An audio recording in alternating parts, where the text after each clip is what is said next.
Welcome to the Nerd Tutorial Podcast, a podcast offering discussions and tutorials for people who aren't necessarily nerdy themselves. With you today is myself, your nerdy tutor, and with me here today, my Japanese mom, my mom. Hi. So, one more thing we wanted to talk about Japan is that, actually, no, I'm kidding. We're not talking about Japan again. We've done that a few times. Yeah, we've done that for almost at least the last 5 episodes. So yeah. We're ready to move on to more stuff. And one of the things we haven't talked a whole lot about here on this podcast here is games. So, today we're going to be talking about Magic the Gathering. So, and where this ties into Japan is we saw whole floors of stores dedicated to game cards. Yes, we found we couple of stores that we found in Akihabara, which is kind of the place where you find Nerd Ephemera. Had an entire floor that was just nothing but cards, obviously all in Japanese, but there were still people up there just kind of like playing just very casually. Now they were playing both Magic and a couple other games, but they were just naturally playing. Yeah. So, Mom, what do you know about Magic the Gathering? I know that when you were like 13? A little younger, but yeah, around there. Okay. So, when you were kids, we actually had, I had a deck of cards, and I did play with you guys. There was a card store around the corner, and if you did well on grades and stuff like that, I'd take you to the card store and get some cards. Yeah. Yeah, so it's been probably about a good 2 decades. At least, probably, since I've actually played Magic the Gathering. I mean, I very casually played it when I was a kid, probably not really even knowing all the rules. I got introduced to it with friends I was with and tried to pick it up from there, and it just was... I wasn't hugely into it as a kid, but, I knew what it was. Okay. And I find Magic the Gathering is a good way to talk about games because... board games, I find, are a lot more interesting than just, an online video game. You can play an online video game or just a regular video game by yourself for the most part. Yeah. You don't actually need to have anybody there with you, even in the same room, to just enjoy yourself, but I find board games are very much a social interaction that really does require you to communicate with the other people around you. And we'll talk about more board games, because I have one of my favorite board games that I want to talk about in other board games. Okay. But Magic the Gathering is actually in a series of what they call collectible card games.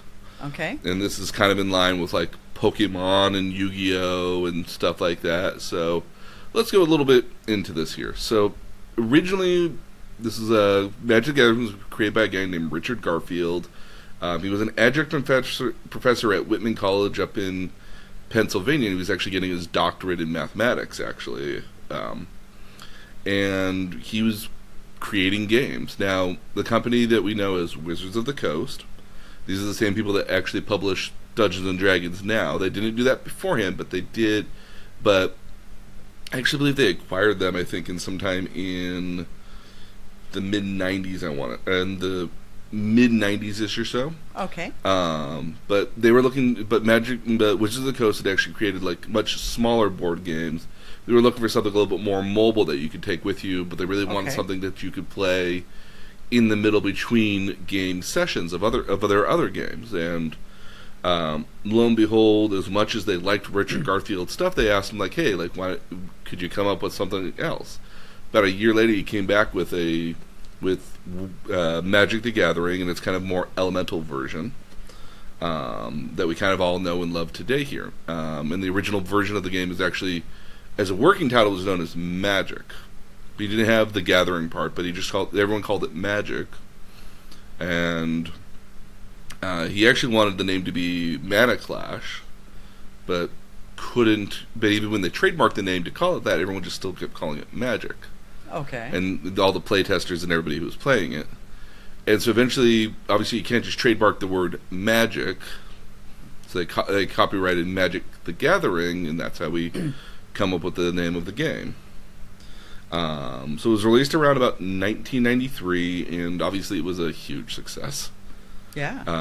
It's obviously spawned, a lot of this collectible card game sort of craze. Again, this is where we get Pokemon, Yu-Gi-Oh!, other games like that. I mean, they've had everything from Star Wars and Star Trek variants of this, Lord of the Ring variants of this. I've just seen lots of variants of this style here. I've even seen wrestling ones before. Well, and we saw people playing when we went to the convention. Mm-hmm.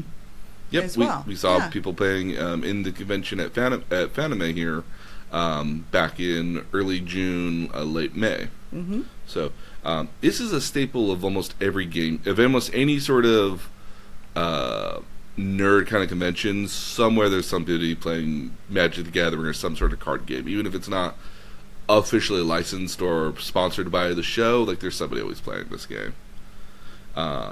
Interestingly enough, actually, in 1999, Hasbro, the people that make the toys, say people for My Little Pony, bought Wizards of the Coast, and now they own Magic the Gathering as well, and Dungeons and Dragons. Okay. They actually did a really cool promotion here for, they did a My Little Pony Magic the Gathering crossover. Where I'm trying to envision this. I can pull it up real quickly, actually. But they came out with cards for Magic the Gathering. So you'd have bronies collecting Magic the Gathering cards. Well, it's a limited set because it's actually for a charity. So, like, you pay kind of a premium for, Yeah, you pay like an unnecessary premium for it. They had... All the cards have gone, though. Like, they went super quick. So it was very highly collectible. Oh, very. So yes, they went super quick, and the only thing left now is... only real thing left now is the playset mats, which are kind of a big thing. You have a playset mat that you play on. Those are actually still out there for, like, they give you like 3 different ones. 2 of them are reversible, but for about $120. So there's a high markup premium for it, but again, $80 of that dollars goes back to charity at the end of the day. Okay. So it's actually a pretty creative way to raise funds. And when you think about it at the same time, like, Hasbro doesn't really have to pay anything for that at all either, because they own the rights to both brands at the end of the day. So they're not really losing anything so much as they're gaining stuff on it. Yep, here we go. So right now and I'll link this on the website as well as, pretty cool. Again, Magic the Gathering, My Little Pony. It's pretty cool at the end of the day, if in all honesty. That's pretty neat. Oh, absolutely. And so, very popular game. Just as an example, between 2008 and 2016, they estimate that they've probably sold about 20 billion cards of Magic the Gathering. That's amazing. Oh, absolutely. Again, that's so crazy. But you'd be surprised, actually. Magic the Gathering actually has a story. Okay. You wouldn't think there's a story. So the initial conceit of Magic the Gathering is that it's 2 wizards fighting each other. You summon monsters through controlling different areas around you, the land. And you use the land to generate mana, which helps you summon creatures, spells, things like that. And the initial conceit of it said it's 2 wizards dueling each other. And eventually they decided... So is there a Hogwarts version? Sorta, but not as you would think it. Okay. But essentially eventually they came up with the notion that Magic the Gathering takes place in what they call an infinite multiverse, kind of like the way Marvel Comics exists in sort of an infinite multiverse, which is kind of the way of saying that, we can basically do whatever we want, it just exists somewhere else, essentially. Yeah. And what ends up happening with the concept is that these different multiverses are known as what they call planes, so different planes of existence. And certain very rare sort of people can jump between different planes. They're known as planeswalkers. And so they're characters that kind of exist within the Magic the Gathering game that you see actually come up fairly frequently as their own cards even, that do not only special things, but you'll see them in the back art for special attacks and instant spells, like different kind of card art has these planeswalkers in them. And over the time there's been a lot more planeswalkers has been introduced over time, but the conceit is that originally, as different expansions came out, you were going to different worlds. So there's a world. The very next expansion after this was based off of Arabian Nights. So you went to a more Arabic sort of plane.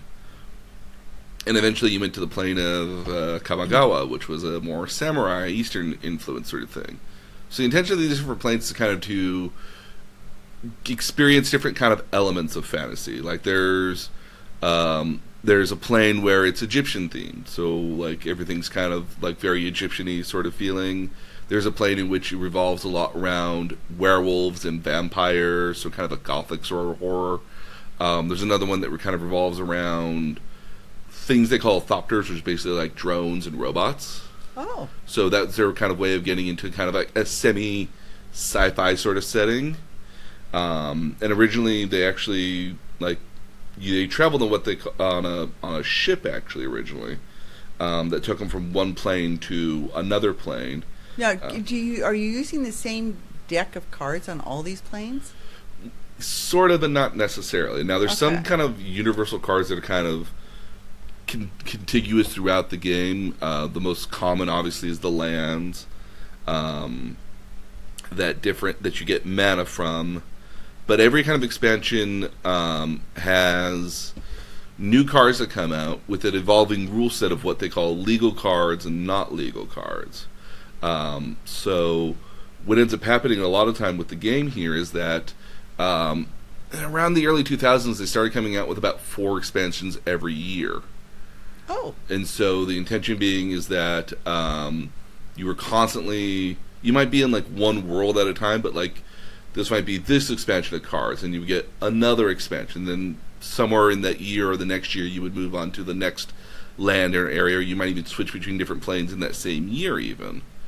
When we got to about mid-2000s, they started having a more contiguous storyline that was less character-focused, where a lot of the story had been, and became a lot more world-focused. So kind of a lot in the sense of, if you can imagine, early Marvel movies were all character-based, and then obviously like the Avengers is the big kind of payoff for like it's all this world stuff happening primarily.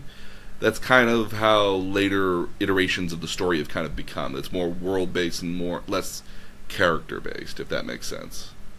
Okay. But you do have a lot of characters that are have very kind of weird plots to them. Like one of my favorites is a character called Liliana. She's a character that kind of is on both kind of like doing the right thing but using evil stuff to do it, and oftentimes her motives can be a little... So chaotic good. Yeah, very chaotic good, but at the same time her motives can be a little dubious, as, she'll kill somebody, a major character, but there was a purpose behind it, or... Oh, so we don't have plot armor. No. There's no plot armor. Some planewalkers live and die consistently. Recent years, though, I've seen more expansions telling this kind of more larger narrative story and jumping between planes more frequently. But one of the core things they did with the game was that they have what they call a core set. Okay. So not to be confused with the thing women wear to look very sensual and sexy, okay, or just slim your waist. But core set is in a core set of cards. So what happens every year is that they release the new core set, and this becomes the basis for all the new standardized cards. Does that mean you're having to rebuy your set every year? Sort of. You end up kind of some card. So basically, what happens in kind of the legal kind of realm of cards is that you can, if you're just playing very casually with your friends, you can use any card you want. So, assuming that you kind of all agree with what standard rules are, like very early cards. Oh, like Dungeons and Dragons. Yeah, like very early cards, and even if we were to use Dungeons and Dragons, like very early spells and abilities in early Dungeons and Dragons would be very overpowered by comparison to today. Right. But in very early cards back in the day, because again, like they were still, you can only do so much testing to balance out cards in a certain way, but like they were making cards that were very overpowered that, going forward they would change. And obviously one card actually gets sometimes multiple reprints of it that have slight variants of what it actually does, based off more modern rules. Okay. So as we get to kind of the more modern rules of the day here, Essentially, what ends up happening is you get a core set that happens every year. That's kind of like the reset. These are the new standardized cards, and every expansion that kind of comes out with it is good with that current core set, essentially, which happens about every once a year. So while you're not necessarily always buying new cards, and usually the last 2 expansions are valid cards still, so like you might have like a year and a half worth of valid cards, essentially. So if I were to play right now with the 2018 set, I'd be okay, but 2017 probably not. No, yeah, but again, like keep in mind that some cards are universally sort of cards. Like there's always kind of cards that always kind of exist, like Fireball, certain common like white cards, like a Knight and Priestesses, Goblins. Like some of these cards are just kind of contiguous, like they always exist. So if you use the previous version or previous sets of those, that's okay. Okay. So if I'm looking for a core set, I mean, what is my investment here that I'm remaking every year? So in a lot of cases, you could, usually about every expansion or so, they release obviously new booster packs. Now every booster pack, depending on what kind of booster pack you get, might run you anywhere from like $5 to $10. I remember buying you guys booster packs. I mean, like it's small little booster packs in a lot of cases. Usually run, especially for the newer stuff, usually runs about $5-6, give or take. You can buy full boxes which have like 36 booster packs in it for about $150 to $170, especially new sets, which is not uncommon for some people because if they, like it's kind of an easy way to just jump in right away. Especially if you know what you're doing, but if you don't really know what you're doing, then you can collect all these cards and still not fully understand. But Magic the Gathering, in our case here, we found a really good version of it here, has starter kind of sets. Now, for us here, I got us a starter set from Magic. So this is a pentagon-shaped box. Yes, because kind of cool looking. Yes, because pentagons are actually very important to Magic. Okay. This is Magic the Gathering's Game Night. It's good for 2 to 5 players, and basically what it comes with is 5 pre-made colored decks that we can basically shuffle right away and play with. And it's got 5 dice too. For the dice are for your life counter. So, so we can actually go into a little bit of gameplay here initially. So, there's a wide range of rules for Magic the Gathering. Okay. To explain all of them here would be would take way too long and would be way too much information. So now, is this kind of like Monopoly, where really the group of people you're playing with has their own rules? No. Oh no. No, okay. no. So the way I will rephrase that here is that it's like playing basketball. Okay. Now you can play basketball on a half court. You can play basketball with no three-pointers. You can play basketball with 6, 7, 8 people if you wanted to. But the core purpose of basketball here is that you can't dribble. If you stop dribbling, you have to pass or you have to make a shot.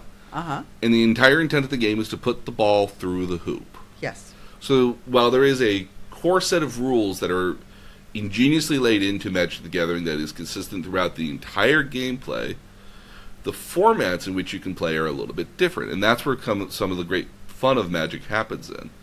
So when you come to some of like the various formats they have in Magic, you have kind of your standard kind of formats. These are your constructed formats. It basically says that you go to you go to wherever you're playing, and you can play with whatever cards you currently have with you, assuming the certain rules. Like sometimes the rules might be you can only play with standard cards right now. These are cards that would be in rotation as far as being able to play.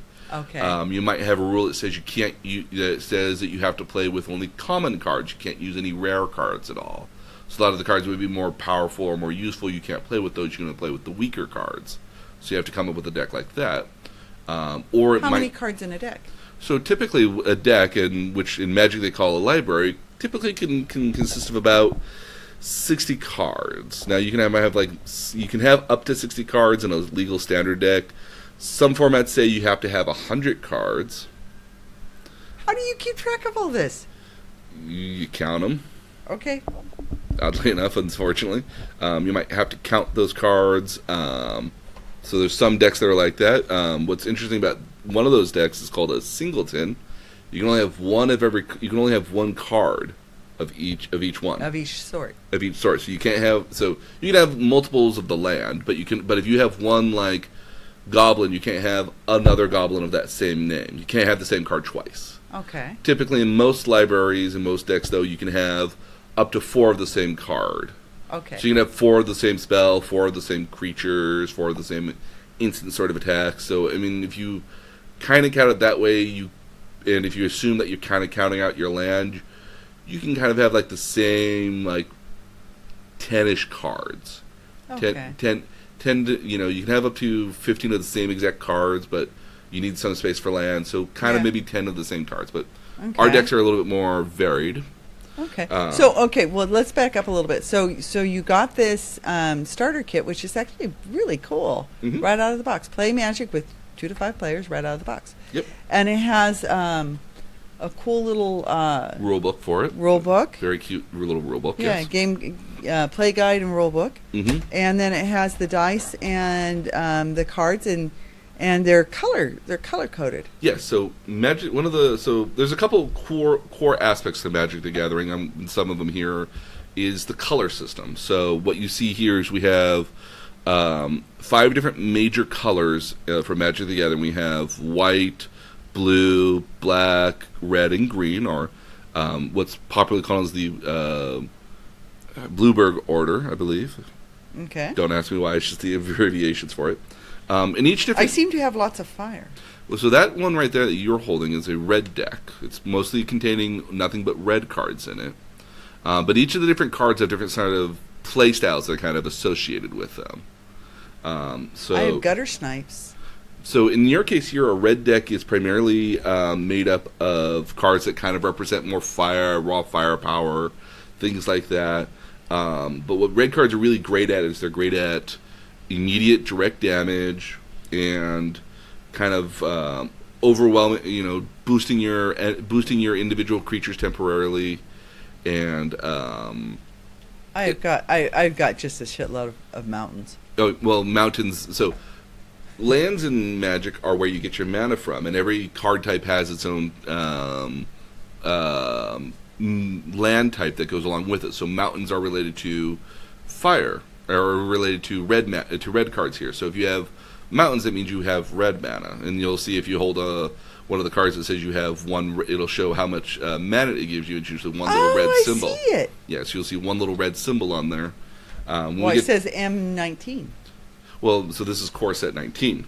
Oh, okay. Or Magic 19. Oh, okay. But you'll see kind of a red, kind of swirly sort of figure. Yeah. That's a red mana here at that case. And if you notice on the top of the cards, in the top right-hand corner of the cards, not the lands, but the regular card that you have in front. Oh, I've got little symbols. You have little symbols, and those correspond to the kind of mana that you need for it. So in this case, you need at least. So for some cards, you might just need 1 red mana to cast it, but some cards might say you need 2 pieces of red mana and then 2 other kind of mana, which could be red, could be white, green. So you can kind of mix and match the colors here. What's X? X would denote the more mana you put into it, the bigger the output you get on it. And so in some cases, like a fireball spell says that like pay 2 red mana and then add more mana to it, and that's how much additional damage you do plus what the regular fireball does. So if you just cast it regularly, you might just do 3 damage. So now I noticed I have some cards that are sort of gray or blue. Yeah, so what we call them colorless cards. These are cards which what's nice about these cards here at the end of the day, these colorless cards, are that they don't necessarily represent. They can be used in any deck that you want, and what they give you kind of access to is they give you kind of access to other abilities that you may not typically have in red cards. So, for an example, your red cards are really good for kind of run and gun sort of stuff. Like you pull out a lot of creatures onto the field real quickly. There are a lot of weaker creatures, but you can pull them out more frequently. And so what it allows you to do is just kind of attack your enemy with swarms of creatures real quickly. Okay. So they're meant for like quick damage. They're not very strong, but you're able to kind of get in really quickly with them and do a lot of damage with them even though, if you have like 5 things doing 2 pieces of damage each, like that's 10 damage at the end of the day. It's a lot of damage in the game. So you get a lot of chances to attack. Now, again, they're fairly weak at the end of the day, so they can be easily killed, but you have a lot more access to more of them, so you don't need a lot of mana on the field to put a lot more back out if you wanted to. And so every kind of color has different kind of theming and kind of gameplay that goes along with it. I'm going to talk a little bit more about the other ones here, but the colorless ones here allow you to kind of pull from other kind of colors without having to rely on their mana. So, like, in an example here, the color blue here is really known for a lot of its magical abilities. So a lot of its creatures can be a little bit weaker, but they all have more special effects to them.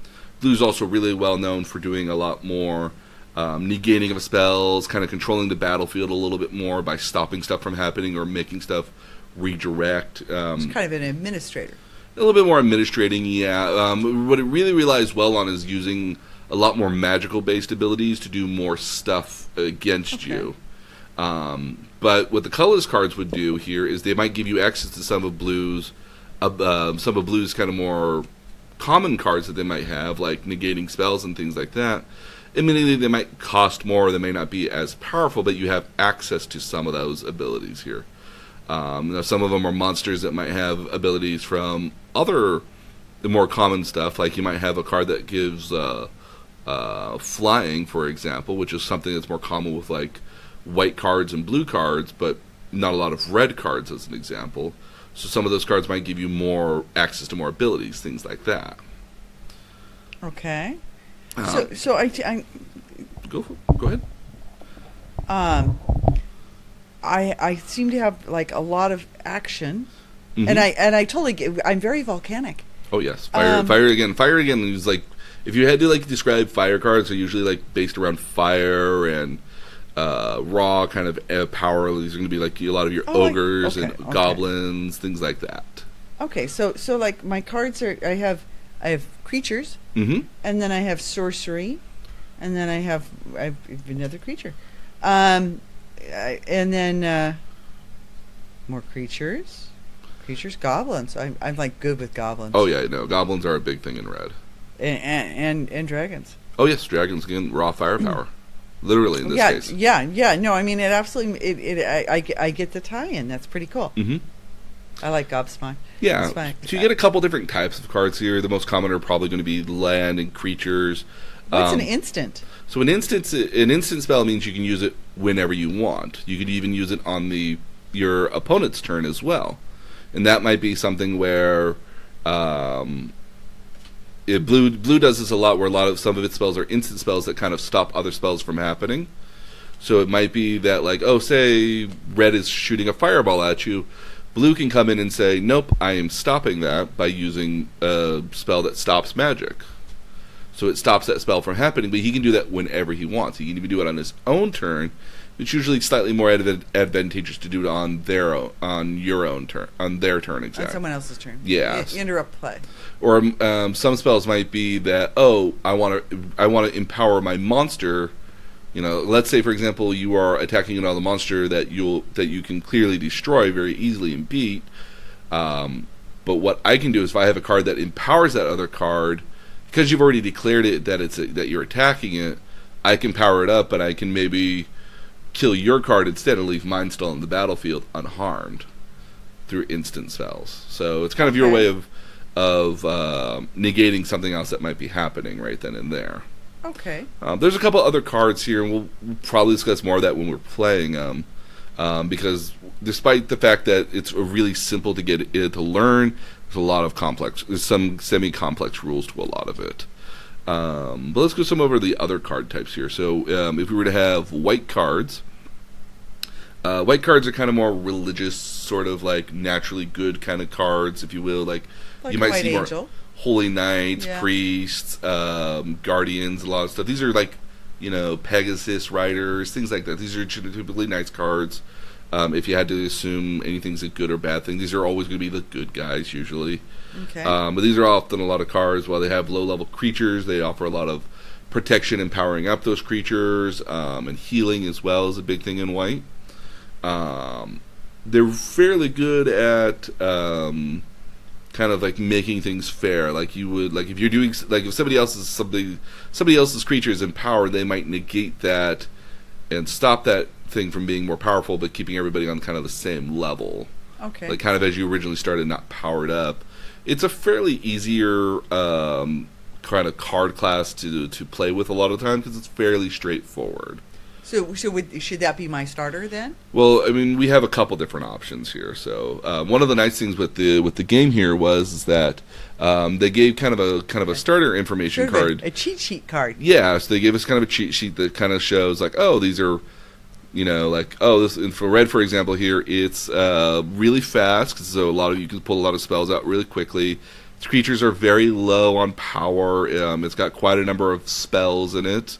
And it gives you kind of complexity level as well. So fire, not quite so complex as, for example, white, which is very, fire is a little bit more powerful, a little bit more complex than white. Yeah, yeah. The white does show.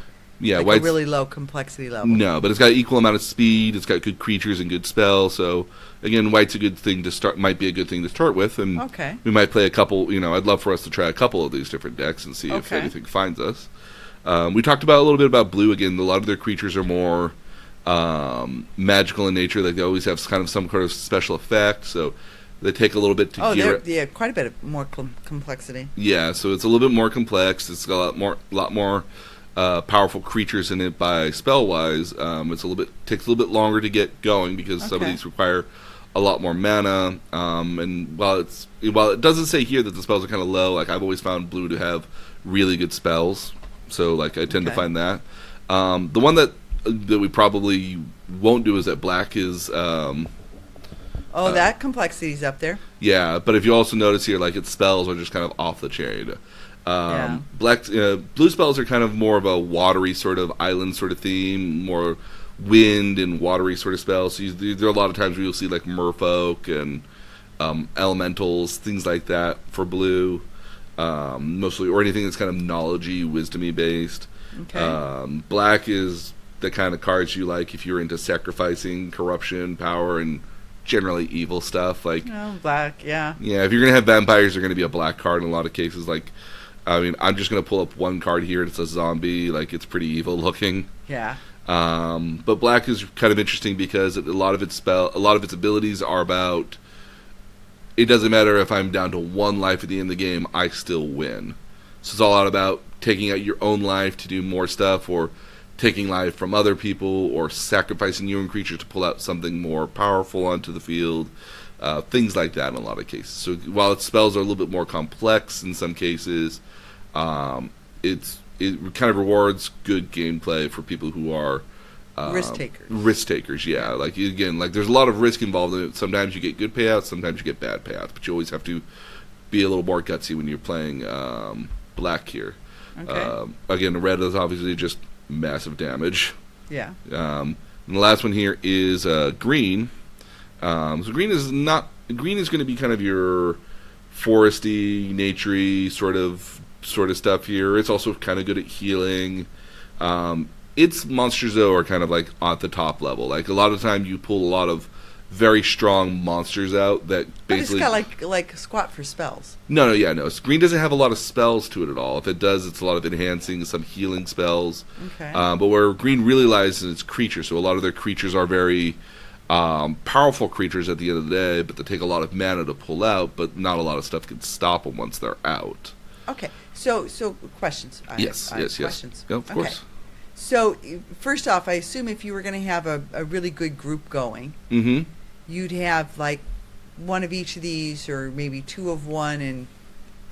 So a lot of times when people play with one another, they play with whatever they like to play with.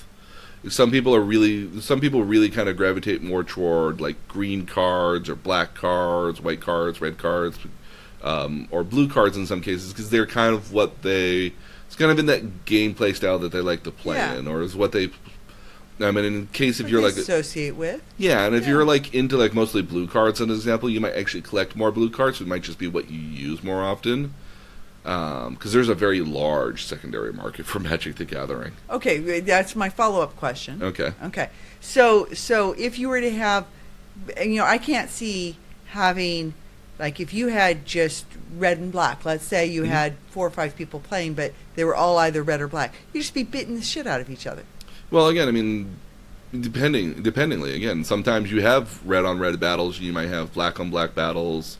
These are combinations that do kind of happen fairly frequently in the game.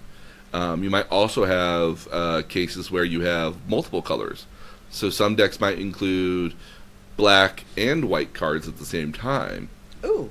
So kind of what ends up happening in that case here is that when you mix 2 different colors, you're gaining access to more abilities and more things you might be able to do, but at the cost of having a slight more difficulty pulling them out. Because I can see, just looking at this red deck, how things augment each other. Yeah, it's pretty logical. Yeah, a lot of the cards are very synergistic in that way, where they work really well with like an entire, like if you had all red cards, they'd kind of all work together on a certain level. And these cards in particular are kind of meant to do that individually for each deck. So like the blue deck has cards that kind of all work together with that deck, and black cards, it's cards that work well with all those cards in those decks. Yeah. Which was very intentional, I think, on Wizard of the Coast's intentions when they offered this particular box here. But that's often a lot of cases that a lot of white cards work well with other white cards, and black cards work well with other black cards. But there might be some multicolored cards which will have like a gold border on it. Okay. Which might say you have to have both white mana and black mana to use. Oh. Or it might say you need like red and blue or something like that. Okay, so there are some cards that kind of mix and match that, where you might splash both colors to use those cards or to use both sets of abilities. Okay, so that feeds into my next question, which is, if you were to get like supplemental packs, would you be buying them by color? Or I know back in the days of the card store, they used to sell individual cards as well. Yeah, so a couple different ways you can get the cards at this point here. One of which, obviously, you can just buy the card you want. Now, they could range anywhere from like a nickel to a dime. Some cards might be up to $1 or $2. More rarer cards or more desirable cards might actually cost you upwards of like $5, $10 for a card. Okay. As where you can get like a pack of cards, like a booster pack, which might include about 15 some odd cards. One of them is always a token. One of them is always a land card. And so the rest of them might be other colored cards. So you might get an artifact, which is a white card here in that case, or you might get more green cards and red cards or something like that. Well, would the booster packs be colored? So are they colored? No. Okay. They're basically like opening up a blind box. You have no idea what you're going to get out of them most of the time. Okay. Sometimes you might open up a pack that has like a rare card in it that sells for like $75. Or you might pull out a bunch of cards that are basically worth like a handful of nickels. There's always a rare card in every booster pack. Well, it's just like the blind bag ponies. Yeah. You like open the blind bag ponies don't come in equal amounts in a box of however many. No. Yeah. Learned that the hard way when somebody wanted a Fluttershy, I think. Yeah. Shy people like shy people. Yeah. I'm a rarity type, but there you go. But I like my glamour pusses. Yeah. But no, yeah. So I mean, there's a little bit of a trade-off. Now, sometimes what you might do is now every card is very well detailed online, and a lot of people create their deck list and put them up online for you to see online. And if you really want to, you can go out and buy all the cards you need for that deck to play with that particular deck. Well-known decks that won like championships and things like that are well-known in the community and archetypes like that, so you could buy decks like that if you wanted to. But you could only use them for like 2 years. Not necessarily. Again, you could use them in tournament play or standardized tournament play for up to about 1.5 to 2 years, but if you're just playing with your friends or in a local venue or a casual venue, then you can kind of use whatever cards you want within reason. Okay. Some tournaments, again, like we said, had kind of what they call like a vintage league where you could use older cards with newer cards, or you might say you might have a league that says you can only use cards from a certain time period. So like the last 4 years, or you can only use cards from expansion, one singular expansion. So like there's different kind of formats like that. But if we go back to formats, there's a lot broader range of cool formats that exist as well. So the constructed format kind of assumes that you have done your research and you built this deck prior to arriving to go play. But sometimes you might have what they call limited, which is basically like, here's a pool of cards that you have, go make a deck. And a lot of time with a pool of cards would be either a certain collection of cards that might be pre-noted by the tournament in some cases, which is, I believe, sealed, so you might get like 6 booster packs of cards that might come from one expansion or from a couple different expansions, and you pull out all the cards at the end of the day and you make a decision on what cards you received, what you make your deck out of. And you might get forced into like, oh hey, I have mostly green cards, so I'll go into green, or I have some really good red cards and some really good white cards, maybe I'll go both red and white.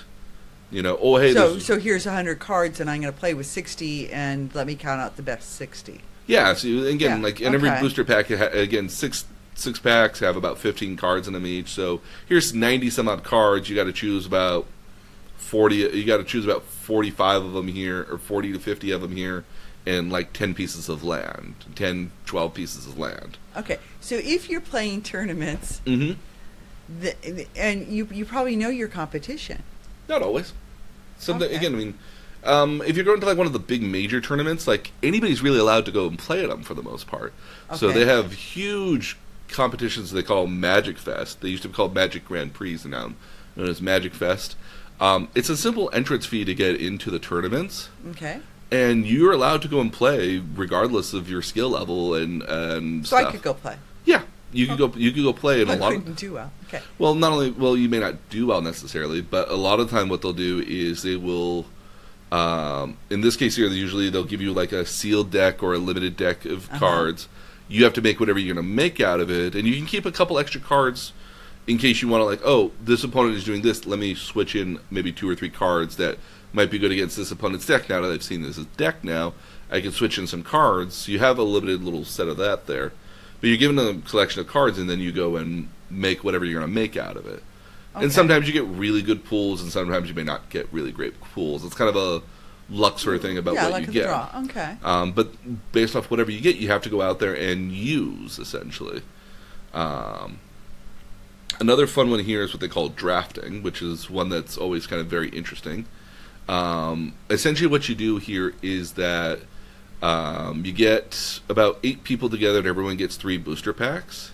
Okay. And basically what you do is you open up your 1 booster pack at a time, or everyone opens up 1 booster pack at a time. You go through all the cards, you pick the 1 card you want from that booster deck, and then you pass it off to the next person. And the next person you get the next guy's booster pack, or whatever remaining cards are, and you pick from there. So you slowly are kind of rotating these cards around the table That'd be kind of fun. Oh yeah, no. Again, it's very interesting. So you rotate all these cards around the table to pick out different cards, and you might pick out, oh, this looks really powerful, I want to use this, or oh, I want to get this, so I want to... Do you know what the other people have picked? Nope. You don't know ahead of time. So again, there might be even doubles in a pack, which is not very common, but yeah.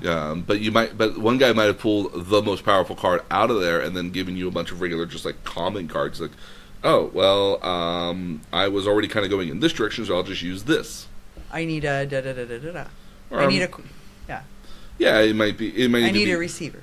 I mean, I might need more creatures, or I might need more magic, or I want more blue cards versus red cards, or somebody else is taking all the red cards, now I got to go into white cards, things like that.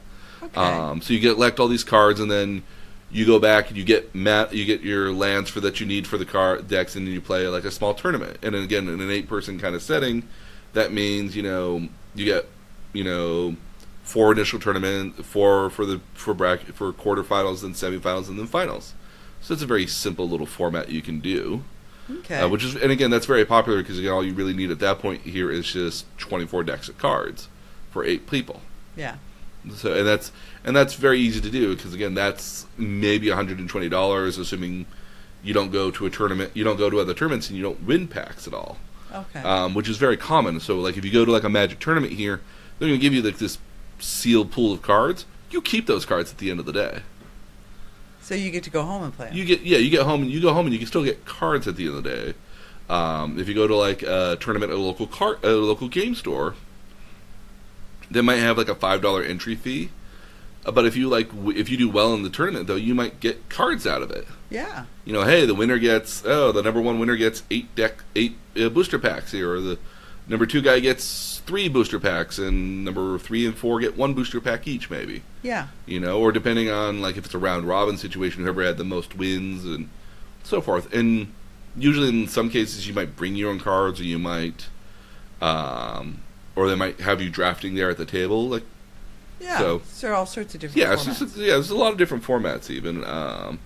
There's another popular format called Commander, where you have one of these like Planeswalker cards, one of these uber rare sort of cards that acts as a semi-permanent character to your game. Oh. And so you have your own life total, but the Commander has his own life total as well. And so the intention being that your Commander has like very strong uber abilities that you can use to go against your other opponents, but they can attack your Commander, take them out of the game. You have to re-summon them back in to play with them again. Things like that. So there's a lot of cool different rules, and a lot of other very casual formats as well. One of the ones we were talking about here is called Highlander. It's also known as Singleton. It's called Highlander because it can be only one. Okay. Which I think is cute. Again, which I thought was a very clever name. I'd heard the name before, but I was like, why is it called Highlander? I know it's one single card, and then I read about it. It's like, oh, God, that's a clever way of putting it. Yeah. So there's games like that, and even though in that one they have a limited, there's certain cards they say you can't use at all. Okay. So there's a lot of casual formats as well. There's one I like that's based off a game called a French game that I've played before called Bang, and I forget what the name of it's called, but basically. You assign certain cards certain roles. It's for a 5-people game. So there's a king, a knight, there's 2 assassins and a thief, or a rogue, excuse me. And the intention is that the thief wins when a assassin wins when they kill the king. The knight wins when the king wins.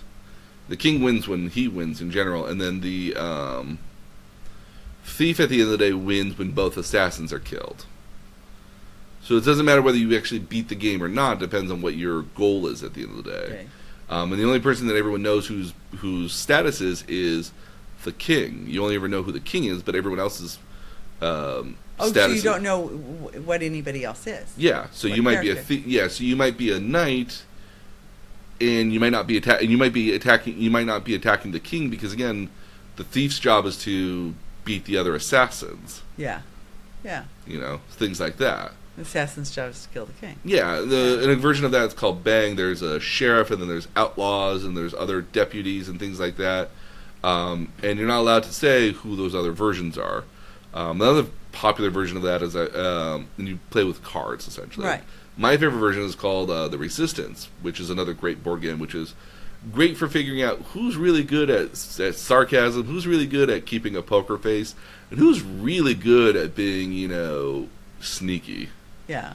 That is a beautiful game. Which if they ever, I'm sure there's an app for it now at this point, but it makes a beautiful app game that you can play with like a group of friends very easily on everyone's phones. Oh, that's such a great game. Okay, so let's back up here. So our set was obviously made for 5 people, but you're saying most tournaments are played with 4, or? Well, some tournaments Some tournaments might be played with as many as 120 to 400 people.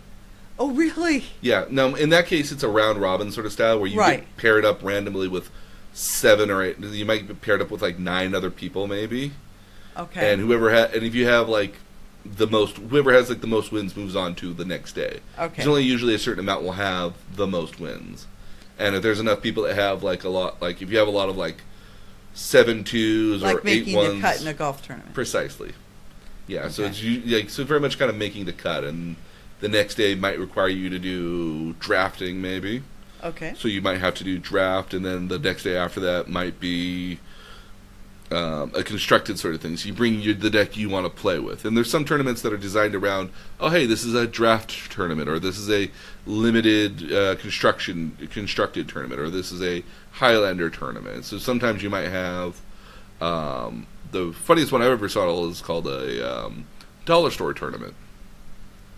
And now I will link the video to I will link the video to their channel on the website here. There's a group I follow called Loading Ready Run. They actually make a lot of cool Magic content.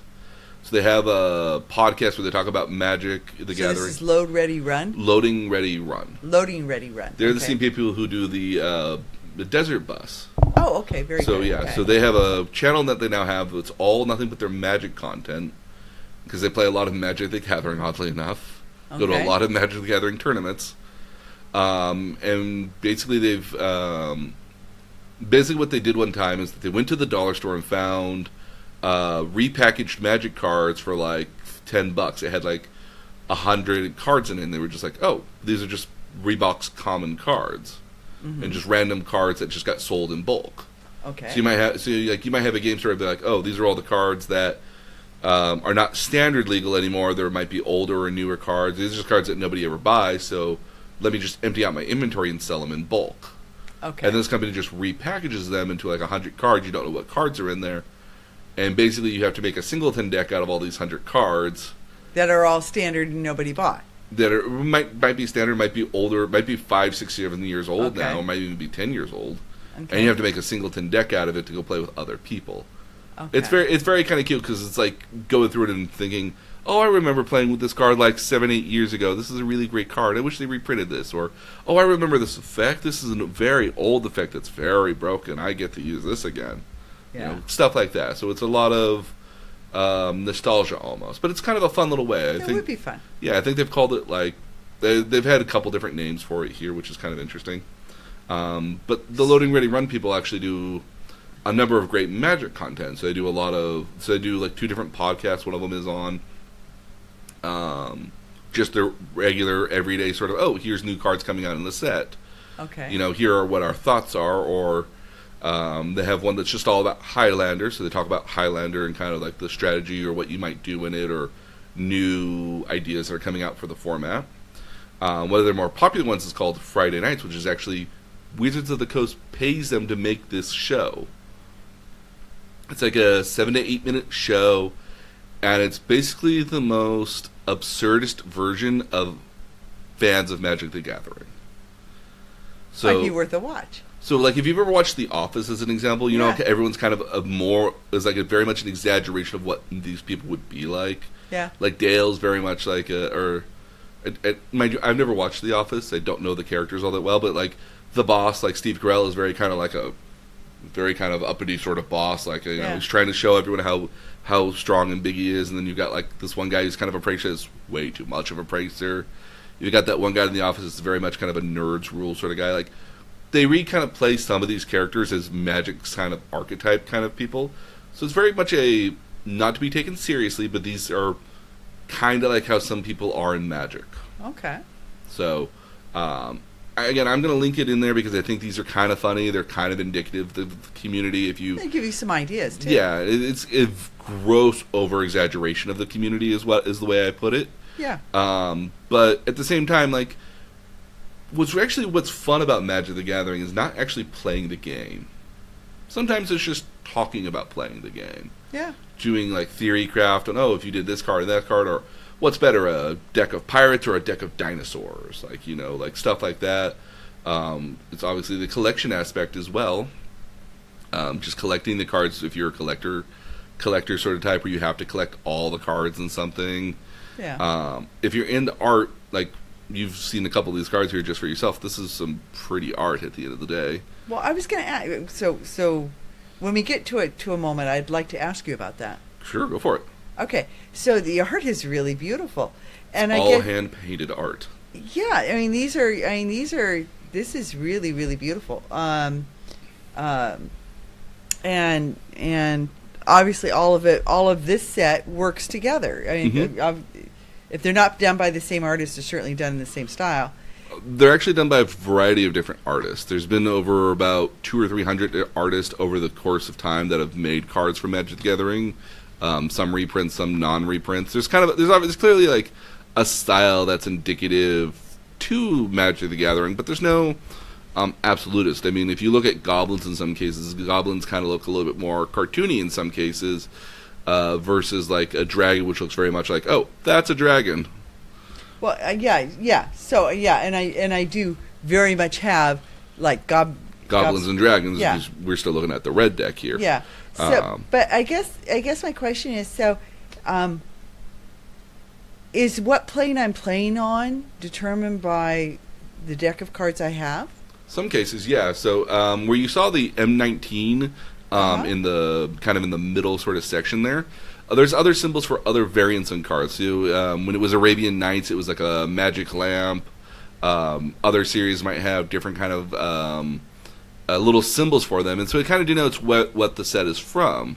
So this is obviously core set sort of cards because they're from M19 directly, but they might also be from like Guilds of Ravnica, or you might be from Planes of Targaryus, or any number of the other different planes that exist out there. There's so many of them out there.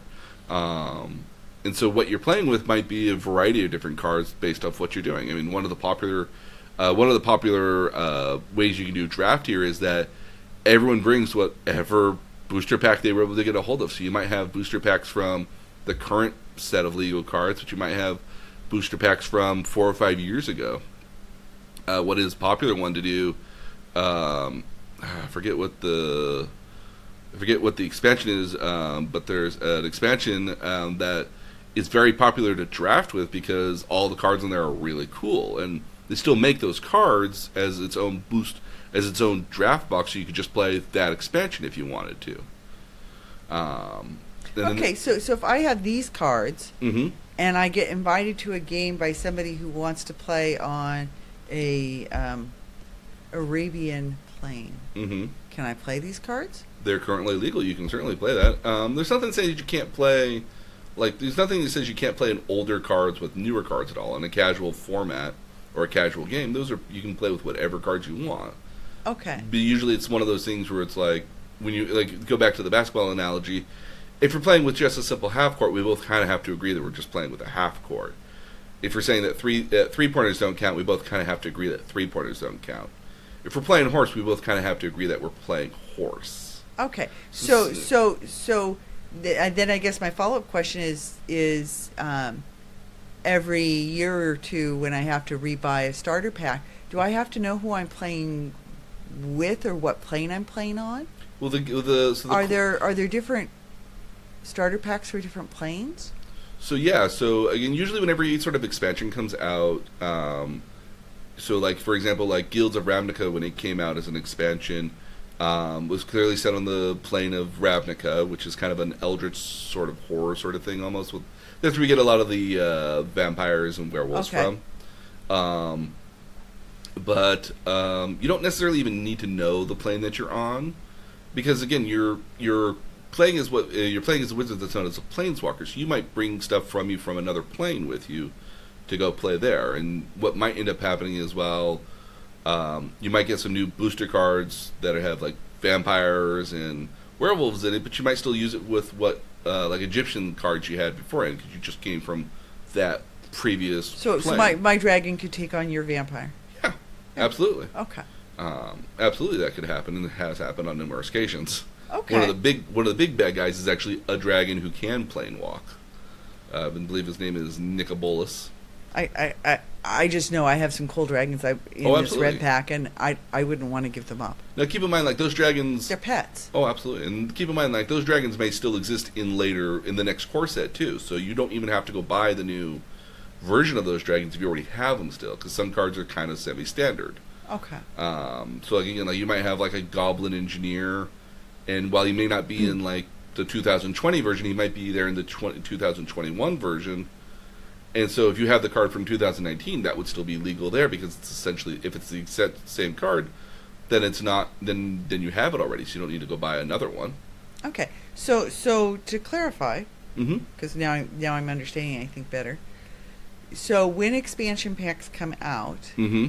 they come out for specific planes.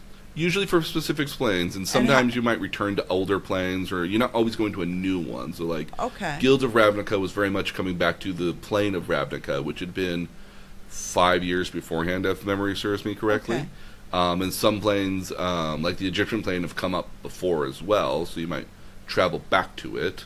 Okay. So you maybe not always going to a new place. The different planes are kind of a way of explaining either new mechanics that they might want to try to use. So there's sometimes certain mechanics that are only viable to that plane versus other mechanics that are only viable to other planes. So like when new expansion comes out, it's also kind of a fun way to kind of reinvent the game by adding new stuff to do. So in basketball, it might be, we now go on to this version of basketball, and now three-pointers are valid again.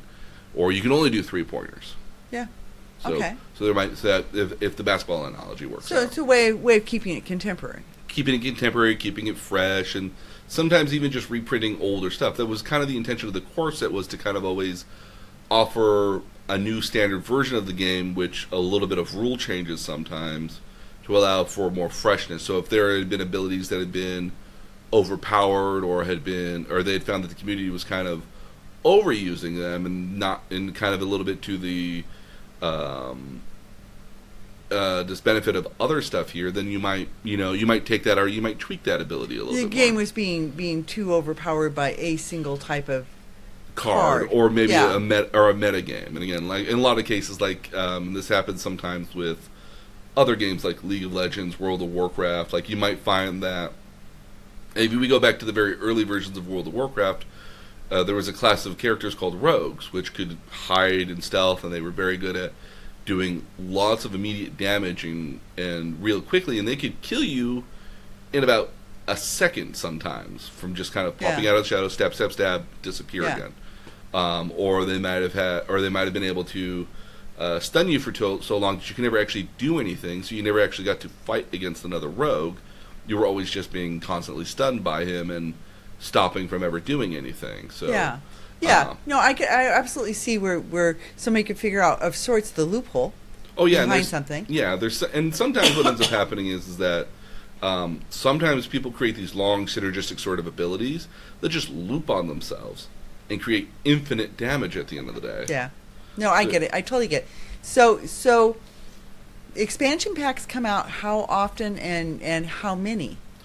So we've seen a lot of time about 3 major expansions come out every year, and sometimes three major expansions come out usually about every year or so now. And sometimes the core set might be every 2 years even. So sometimes like M19 came out, and there was a M18 as well. So sometimes there's different variants on expansions. Okay, so you could kind of figure if you were active then in a group, you might once a year buy an expansion pack, or maybe depending on what your group played. Well, a lot of times what ends up happening here is that Wizards of the Coast is very good about supporting their local game stores and things like that. Because a lot of the time, these local game stores are really the height of where you can actually play the games at.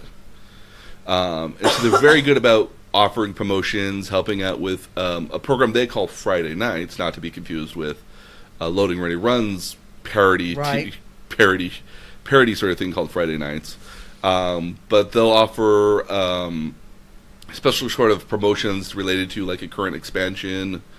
They might offer special decks that are designed, special deck types where you literally get a constructed deck already ahead of time that's kind of got a certain flavor roll to it, essentially. So you might have a 3-on-1 where one guy is this boss character that has special cards and special abilities designed to play against 3 other lesser people that have just kind of more standardized cards but more set skills, well-constructed decks. Yeah. So there's stuff like that exist. They're very good about helping sponsor tournaments. One of their big promotions they have are called pre-releases, and that's a situation where what they'll do is they will send product to the store, also do booster packs and things like that, and they'll help the store do small tournaments with the new cards to give you the chance to understand and play with the new cards, and you might actually get excited. Yeah, get you excited for the new thing here. So you might have a 2-person tournament, so where 2 people play as sort of one character almost, but 2 different decks. It's called a 2-headed giant. So you might have one of those kind of things. You play with other people, and it's designed to help you get used to the deck, see the new cards, and have fun with it. And you might even get to take these cards home, so you might get figure started. out how to use the different skill sets and again, you might get. And again, a lot of times you might get to take these cards home with you, so you get the chance to have a new set of cards with you to add to your new collection of stuff already. So it allows for, and again, and Wizard of the Coast pretty much knows that if they don't support these big game stores and don't support the community, that a lot of the time that the community won't exist, the community won't continue to exist. They're fairly popular at this point now that it would be very hard for them not to do that. They could very well easily just decide, no, we're not going to do this anymore. We're not going to help support these local game stores. But I think they know that their local game stores is where a lot of their business happens at, and they keep a lot of these stores alive because it's very much in your interest that if you are Starbucks, to have Starbucks everywhere, because people then get to be like, oh, hey, there's a Starbucks, let's go to the Starbucks. And if you just have... Well, if you have a store and you're providing a place for people to play or meet other people to play with, that's pretty critical to keeping it going. Precisely.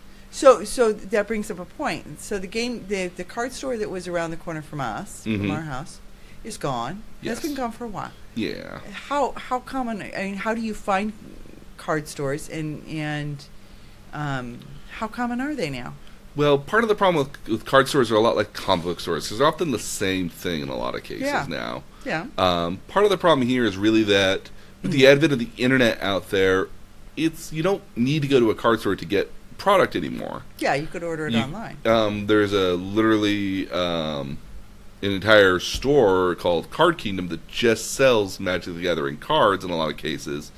So if you ever just wanted to buy certain cards, they will sell you certain cards at what the current market value for them is. Yeah. So the advent of online kind of killed a lot of these comic book stores as well, which also dabbled in the Magic the Gathering and collectible card games. They're also the same place you would buy basketball cards and baseball cards, which are, if I were to go to a kid now and offer them baseball cards, it'd be like WTF. Yeah, Tops. Tops is no longer. I mean, they must be so struggling. Oh, so by so much, but yeah, these smaller shops are harder to find nowadays, which is why it's very important to support local stores like this whenever possible. It's one of the reasons why when I go to buy nerd ephemera, I don't buy it online if I can avoid it, unless the only place you can buy it is online. Yeah, and I have the same issue with yarn stores. I'd much rather go into a local yarn store. And shop because they're disappearing, and it's the same sort of thing. You can buy it online. Well, even so much that me personally, I just like having it in my hands right away as well, and that might be a necessity for you if you're looking for certain Magic cards as well. Yeah. But also sometimes you might go to the store and you might find other stuff you want to use. Oh, hey, they have this card. I haven't seen that card in a while. What is this? And they're fairly important to the community itself, but they're becoming a little bit more. They're becoming obviously more scarce because again. The ability to find the stuff online is pretty easy now. And one of the things actually Magic might have done to almost hurt themselves in a way, but I don't think really at the end of the day, is that they've actually perfected their algorithms for playing Magic the Gathering online. That's interesting. So for many, many, many years, you could play Magic the Gathering online. Now, they had a version of Magic the Gathering online where you could collect the cards and play with other people based off the cards that were existent, but you couldn't play with a bot or an NPC, a non-player character at all, because the bots and algorithms were just not. The computers were just not smart enough to play Magic the Gathering based off all too many variables. Yeah. Again, if we were to just go through the keywords here for Magic the Gathering, which is an entire different subject, it's there's got to be 50 to almost 50, 60 some odd special keywords that are designed around Magic that do different stuff like flying, trample, menace, reach, stuff like that. There's just a variety of these special keywords that you'll see frequently on cards, which are kind of shorthands for certain mechanics. Flying, as an example, means that this character can't be attacked by anything, is literally flying in the air. You can't attack it unless you have another flying character or you have a character that has reach. So, if you had a giant eagle that was in the sky, you couldn't attack it unless you had an archer that could reach it from the ground. Well, yeah, no, and if I look at the cards, even they have instructions on them that are obviously code words. Yeah, so this one here is, for example, is known as a Rot Husk. It's a 5/5 for 2 black and 5 mana. You'll notice one of the things here is called Menace, and that means that it requires 2 cards to block him.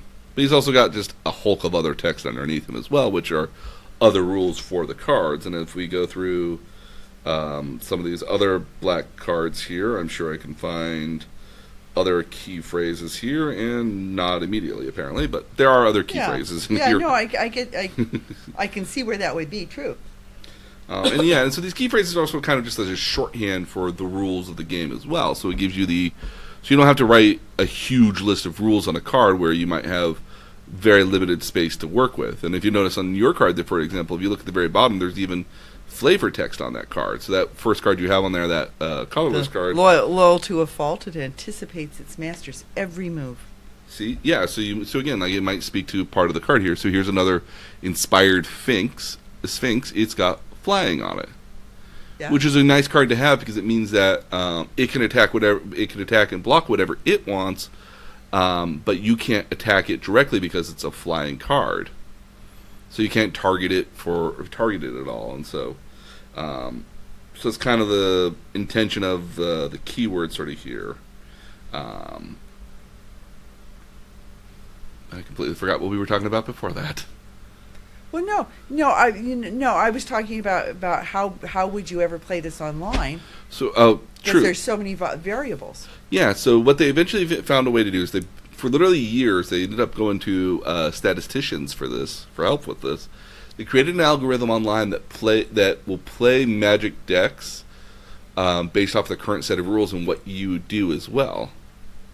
Okay. So it's called Magic the Gathering Arena. It's very popular for playing with other people online as well. Okay. But if you wanted to practice it with yourself and practice like your deck, like maybe you create a new deck and you want to see how it works against another green deck or red deck or blue deck or maybe other types of decks, you can play it against this bot, and the bot will kind of interact with it as it would naturally interact with it.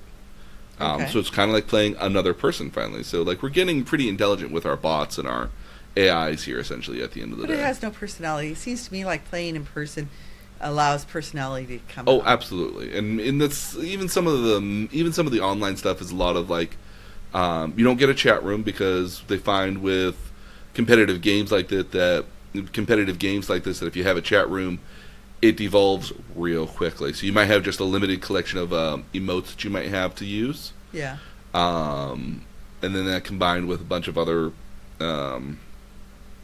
very limited ways you can communicate. Okay. So you might be able to Hearthstone is very good about this. You only have 5 different ways you can communicate with somebody. You can do a wave, hello, good game, that's interesting, or sort of like your 5 choices or 6 choices that you have on Facebook. Yeah, so you have very limited sort of ways you can communicate with somebody, and most of them all positive in that respect as well. So you can't misconstrue like villainy or some sort of like hatred against somebody when somebody says, "Oh, good game." Okay. You'd be surprised though that some people take that offensively in some cases. So no sarcasm allowed. Well, I mean, there's plenty of sarcasm and everything, but okay. Magic's got quite a bit of sarcasm. They literally created a deck that was intentionally meant to be drafted that was all joke cards. Interesting. Not necessarily all joke cards, but they were all cards that if you were to play them in a standard sort of rotational deck like the current set of rules, they would break everything. Okay. Like one card literally says, "Oh, you have to have another person do your turn for you." That just would never happen in a game. Like if you're playing one-on-one, somebody else who's not playing or not in your current fight right now has to decide what you do, and you're just like, okay, so this opens up a whole different question. Are there other rogue manufacturers of cards who make supplemental cards that really, were not intended for Magic? They were intended for Magic, but they're rogue cards that weren't made by Wizards of the Coast. Yeah. Yes and no. So, do these kind of rogue cards exist? Yeah, they do. They do exist in the wild. But most stores and most vendors will not sell them. will not obviously sell them because it's going to be a violation of their kind of a violation of their agreements for the game. But if you went out on eBay, you could go to eBay and you could buy these cards, but again, these cards are very well known to all the players at a certain point. Like, a lot of the players, if you're playing the game even semi-professionally, not even professionally, if you're just casually interested in the game and you're looking up all the new decks, all the new cards that come out, you can very quickly go online and figure out if the card's a legit card or not. Okay. By looking up the name, and you can see because no two names are the same. Like, they might reprint the card with new art, but usually no two cards are the exact same in most, and no two. Well, I noticed that even some of my land is different from. Some of my mountains look different than other mountains. Oh yeah, no, that's intentional. The variations on like swamps, as an example, have a couple different swamp looks to it here, because different games have come out with different sort of ways of making stuff look certain ways. But no, again, rogue kind of cards like that, I don't think really they might exist. What's more popular actually is what they call full art cards. Full art might be that if you notice in the card here, it's kind of just cut in half almost, and so it's clearly been downsized or something like that. So what you might have with the Planeswalkers, as an example, is you might have the top half of the card, but you want the rest of the silhouette of the card, because clearly there's more happening underneath the card, underneath the text of the card. And what some people have done is they've actually arted in the rest of the card. Oh, so cool. Or you might have somebody that takes a card that's very popular, and they might re-art it. Okay. So they might put on new art onto it, or new stuff onto it. Change his clothing. Might change his clothing, or might make him, this guy was a human, but now he's a pointy-eared elf. Okay. Stuff like that. Okay. They're not usually tournament legal. They might be more casual legal. Okay. Because they're usually more of a cool thing to have. More like a cool thing to have. And there might be cards that are also super well known, so everyone kind of knows, oh, this is Leandra. This is what Leandra does. Or this is Tybalt. This is what Tybalt does. We all know what Tybalt does, so we don't really need... Yeah. So you don't need to know the description. You may not need to know the description, or at worst, you could, everyone somebody would be able to tell you what it is, and with the advent of the internet, you can look it up super quickly.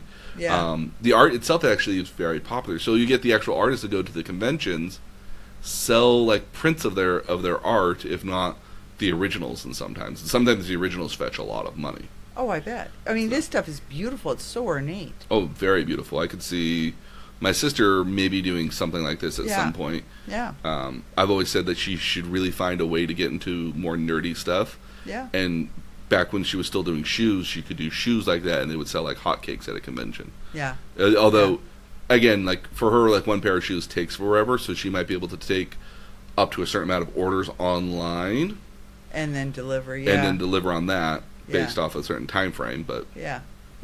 So yeah, there's that. What other questions did you have by chance about Magic the Gathering? Well, I mean, I guess so. One of the things we haven't touched on is the life dice. So these are basically just 20-sided dice. You'll notice that there's a hand. It's not a hand, actually. That's the Magic the Gathering symbol. It's I see it. Okay. Again, remember five is a very popular number in Magic. Okay. And so I believe that represents the 20 here, your starter life.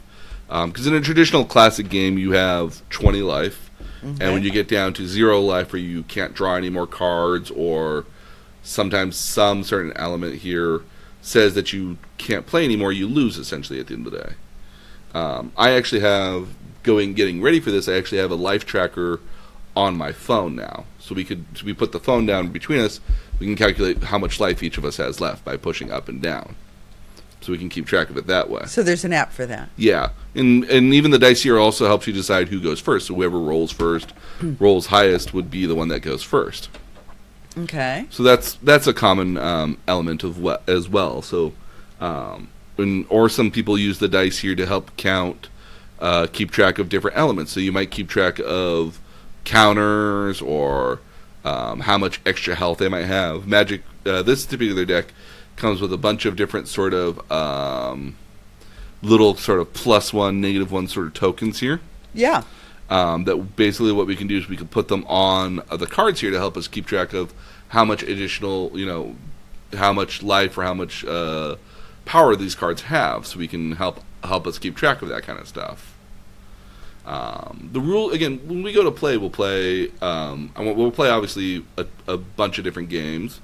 I'd like to try to show my nieces this. It may be a little too old for them, because again, it kind of says that you need to be. It says 13. 13 and up, but I mean, like. Mia's 8, and she's pretty clever with stuff. Yeah, and again, I was probably about 9. I was probably about 10, 11 years old, maybe 12 when I first saw this. So I mean, like, it's not without the possibility. I mean, and at worst, it's something to say like, hey, you got to get better at reading so you can play this game with Unky. Yeah. So. Oh yeah. But any other questions you have for me today? No, just when are we going to play? I mean, I remember doing this when you were kids, because I played Yu-Gi-Oh! I also played Pokemon. Oh yeah. Because I always wanted to try whatever I wanted to understand whatever you were doing. And that's why we have you on the podcast. Yeah, there we are. And still want to understand whatever you're doing. So I have vague memories of it, but they're very vague. And we'll obviously, I mean, we're not going to podcast the gameplays that we have here. We're going to talk about it a little bit more detail when we come back. And we might even play a game while we're on the podcast next time if you find one of these decks to your liking here. And again, we'll give these some tries here. And most of these games don't take more than maybe 10 to 15 minutes at most. So we can do that here this weekend with obviously some flexibility. Yeah, because I remember trying to figure out tapping and untapping and some of that. So, we'll help you out with that, and and we'll post a lot of this on our webpage as well. So our webpage at nerdtutorialpodcast.com, we'll post obviously the show notes on there as what we think you should know. I'm also going to post on links to Magic Arena, where it's not very intensive on the website, or not very, very intensive on your computer. But what I find very useful on it at the end of the day is that as a great sort of starter, sort of tutorial sort of games that you can play. Oh, very good. Which I find is very useful about teaching you the rules of the game. And it's very much in a very enclosed environment, a very safe environment, and the computer intentionally loses to you on a couple occasions.